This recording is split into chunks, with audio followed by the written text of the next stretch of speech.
ଆଜି ରାତି 8:30ରେ ଦେଖନ୍ତୁ ମୋ ସିନ୍ଦୁରର ଅଧିକାରରେ କିଛି ନୂଆ ଘଟଣା, ଯାହାକି ନତାଶା ହସ ମଜାକରେ ତାଙ୍କ ଘରେ ଚାଲିଥିବା ବିବାହର ପରେ ଏକ ପ୍ରୋଗ୍ରାମରେ ହସ ମଜାକରେ ନତାଶା ମୁଦିଟିକୁ ଲୁଚେଇ ରଖିଥାନ୍ତି।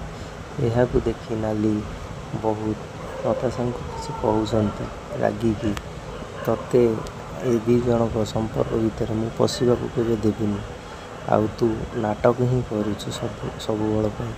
ଏହା ମୁକ୍ତି ତାଙ୍କ ଭଉଣୀକି ସପୋର୍ଟ କରିବାକୁ ଯାଇ କିନ୍ତୁ ଚାହାନ୍ତି ଯେ ସପୋର୍ଟ କରିବା ପାଇଁ, କିନ୍ତୁ ଏହାକୁ ନାଲି ତାଙ୍କୁ କୁହନ୍ତି ଯେ ତୁମେ ଚୁପ୍ ରୁହ ବୋଲି।